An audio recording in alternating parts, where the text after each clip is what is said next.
Mesdames et messieurs, bonjour. Bienvenue autrefois dans notre chaîne QP Design Consulting. Alors tout d'abord, comme d'habitude, je vous invite tous à s'abonner dans notre chaîne et activer la lampe pour que vous puissiez voir les vidéos partagées à temps réel. Aujourd'hui, nous allons traiter un sujet primordial, un sujet très important, soit pour les financiers, pour les industriels, pour les managers ou même pour les personnes en général qui veulent investir dans un projet. Aujourd'hui, nous allons traiter un business plan.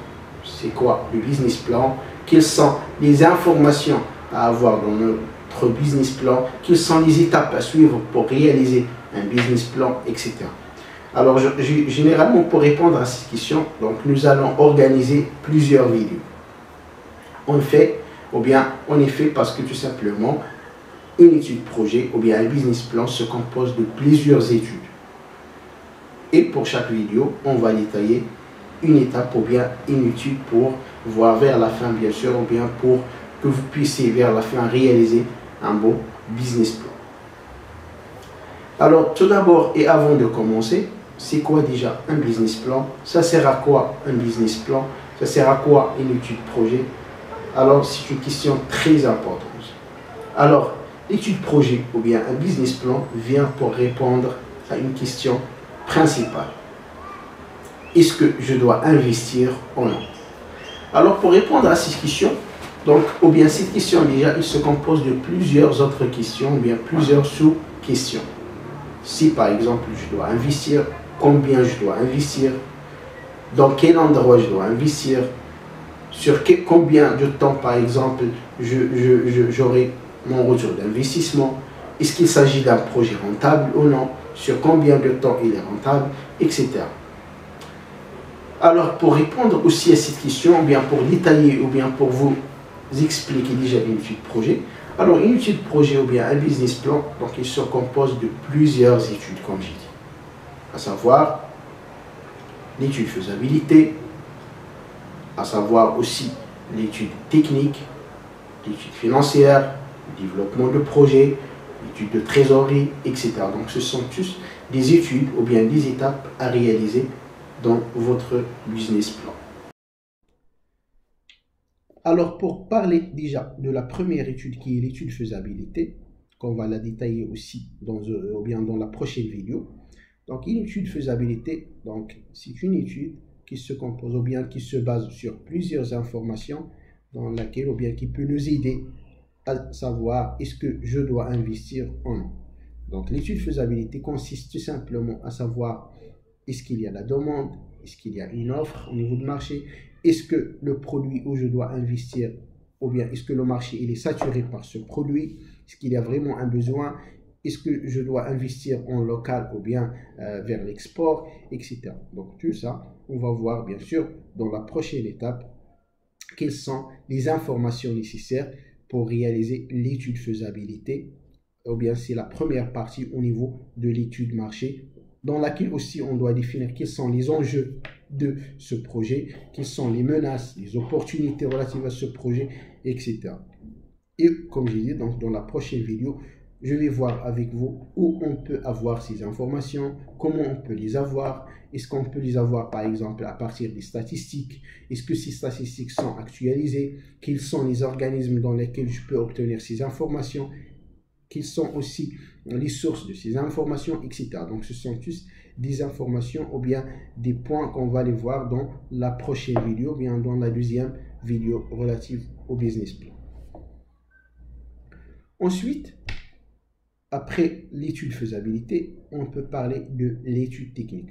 C'est très importante aussi au niveau d'un business plan parce que dans laquelle on peut définir tout simplement tout ce qui est technique relative à notre projet. À savoir par exemple quels sont les équipements à acheter, quel est le montant ou bien le coût de chaque équipement, la charge de l'énergie, les charges salariales, tout ce qui est par exemple relatif à comment faire ou bien le process de la réalisation de notre produit ou bien de notre projet. Si par exemple il y a des équipements liés à la logistique, des équipements liés à la production, des équipements liés au laboratoire, etc. Ce sont tous ou bien tout ce qui est technique, quelles sont les matières premières, où on peut obtenir aussi ces matières premières, quels sont les consommables, etc. Donc, parce que on parle aussi d'une étude tout simplement qui sera les éléments d'entrée ou bien ces éléments de cette partie. On doit se baser sur tout ça pour réaliser l'autre étude ou bien la troisième partie qui est l'étude financière.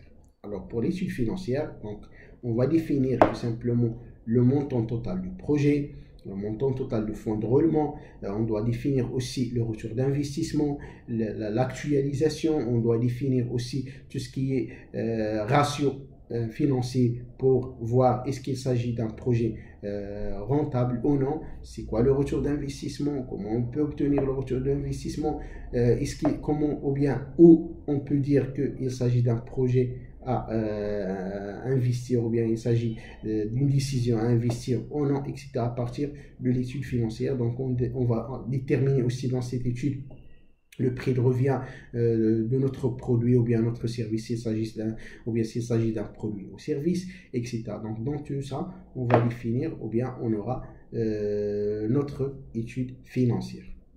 Ensuite, il y a une autre partie aussi très importante au niveau du projet. Donc, on parle de tout ce qui est trésorerie. Donc, la relation avec la trésorerie pour chaque année qu'on doit, ou bien combien on doit poser chez la trésorerie. Sur 5 ans, par exemple, est-ce qu'il y aura une extension? C'est quoi le coût de l'extension, etc. Donc, tout ça, on va voir aussi dans notre étude projet.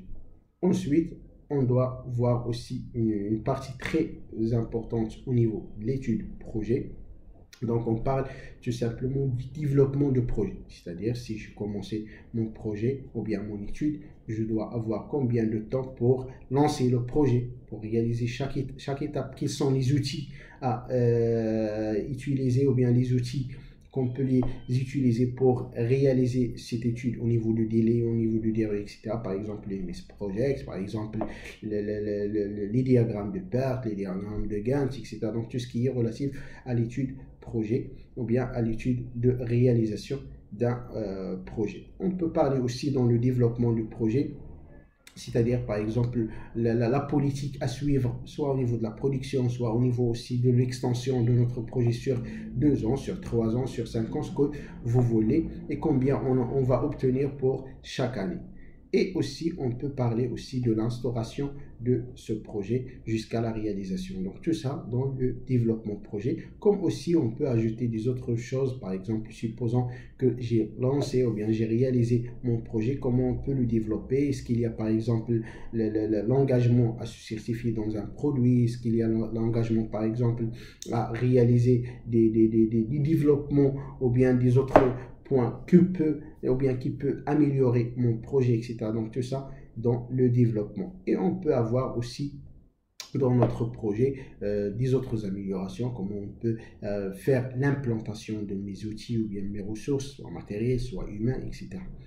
Aussi, il y a un autre point qui est très important au niveau de la réalisation d'un projet, ou bien la réalisation d'une étude de projet. Donc on parle de l'étude juridico-fiscale.